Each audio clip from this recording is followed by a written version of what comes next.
L'attaque terroriste samedi soir aurait-elle pu être évitée? L'assaillant avait déjà été jugé, déjà condamné, fiché S, particulièrement suivi par les services de police, par les services de renseignement, par les services médicaux.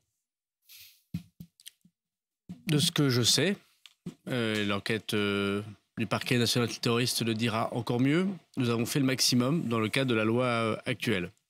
En tout cas, les services du ministère de l'Intérieur ont fait le maximum. Voilà quelqu'un qu'on a arrêté en 2016, qui s'est converti à l'islam en 2015, très jeune, qui a fait 4 ans de prison. Il a fait l'intégralité à quelques jours près de sa peine de prison, qui a été suivi judiciairement.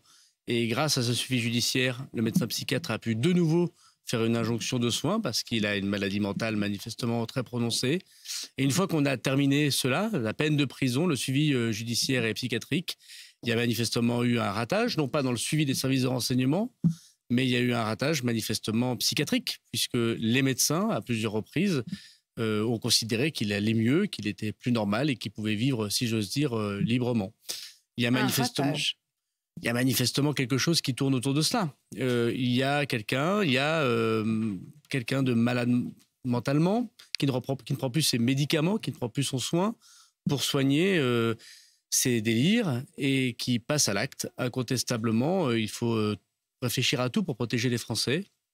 C'est bien sûr le cas du travail des services de renseignement, c'est bien sûr le cas dans la justice, et ça va être le cas évidemment dans la médecine. On va remonter le fil et la question aussi de ce qu'il a dit aux enquêteurs à plusieurs reprises en 2016, mais aussi en 2020, où semble-t-il, il a tenté au minimum de duper les enquêteurs. Mais puisque vous êtes sur la question des soins et que vous estimez qu'il y a eu un ratage sur ce point, la réponse que vous avez commencé à évoquer hier, c'est celle d'un suivi avec une injonction de soins qui puisse être donnée par la police, malgré les décisions des médecins?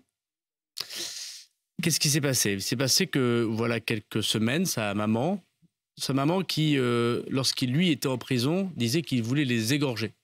Donc sa maman, apeurée, est allée voir les services de police pour dire « Mon fils ne prend plus ses médicaments ».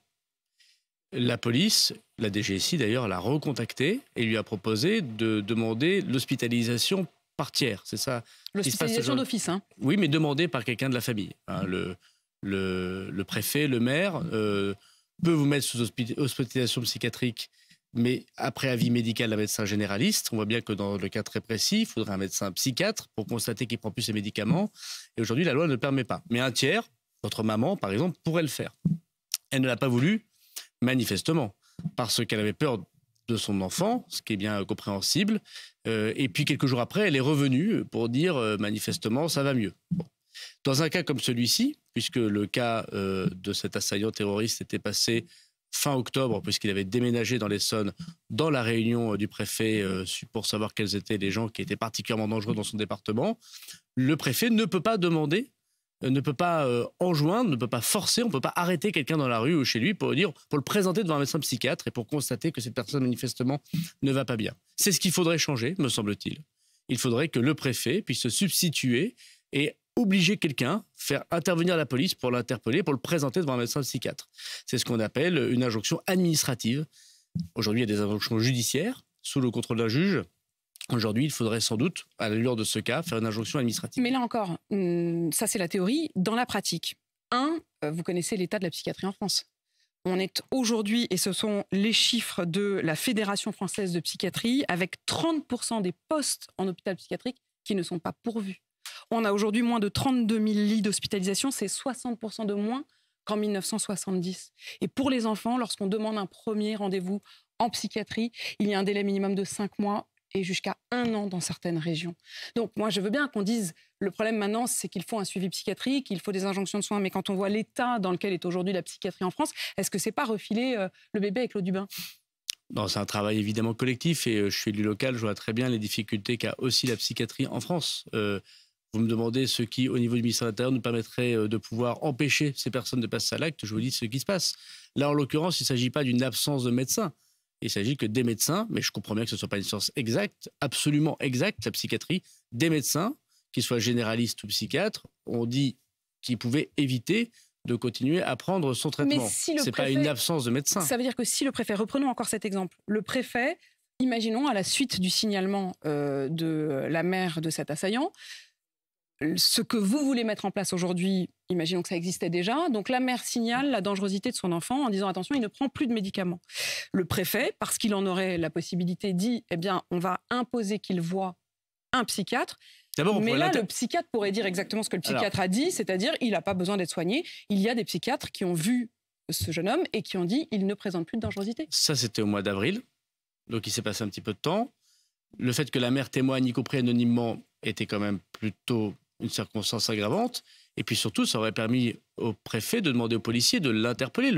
Ici, le préfet ne pouvait pas interpeller cette personne ni dans la rue ni chez lui, ce qui aurait permis peut-être, par ailleurs, d'avoir un échange avec lui, peut-être de demander au juge des libertés de la détention une visite domiciliaire, ce qui avait été refusé en 2020. Bref, des éléments nouveaux qui auraient permis à la police de justifier la visite chez lui, la perquisition chez lui, ou le constat que cette personne ne prend plus ses médicaments. Moi, ce que je vais vous dire, c'est qu'il n'y a aucune question taboue, je crois, pour protéger les Français. Les Français, ils ont une appréhension tout à fait légitime devant la menace terroriste, dont j'ai plusieurs fois dit sur votre plateau qu'elle était extrêmement présente. On voit bien que là, c'est un cas qui lie l'islam radical, incontestablement, et la maladie mentale. Je dois dire la vérité aux Français que les cas comme cela sont nombreux. 20%, hein, on estime que 20% des suivis pour radicalisation sont atteints de troubles psychiatriques. Plutôt 30% que 20%. Le fait est, ce n'est pas une excuse. Nous ne disons pas ceux qui passent à l'acte ne sont que des malades psychiatriques. On dit qu'ils sont radicalisés, incontestablement radicalisés avec l'islam radical, et se mêle à ça la maladie psychiatrique.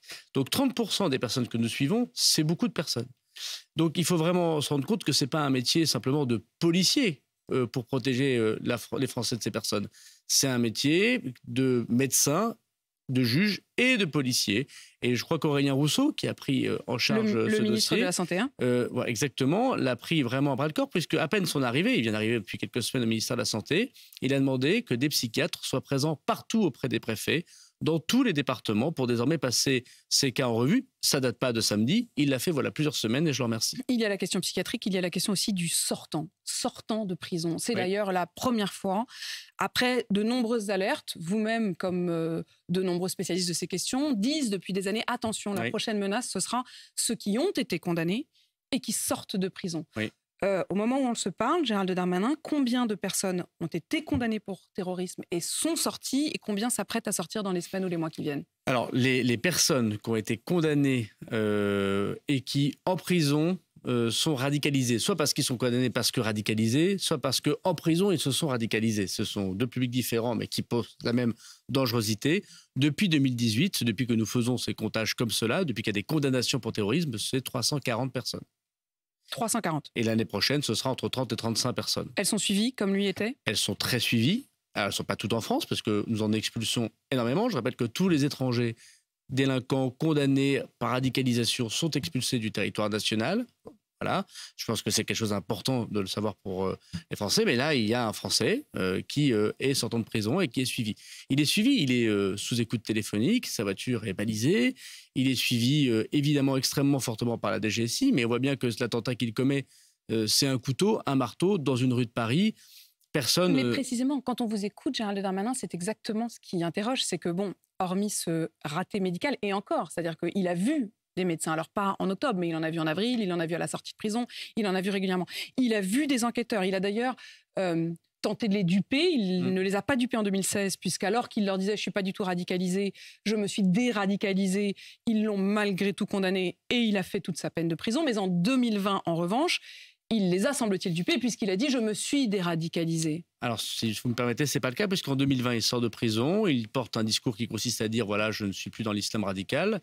Et les policiers ne le croient pas et demandent au juge de liberté de la détention d'aller visiter son appartement pour aller constater sur ses téléphones, sur son ordinateur, dans ses tiroirs. Mais il a encore raté. Non, bah là, le juge de liberté de la détention... Parce que ça leur a été refusé. Voilà, par le juge. Bon, moi, je respecte les décisions de justice, mais ça leur aurait peut-être permis de constituer des faits... La menace a été minimisée.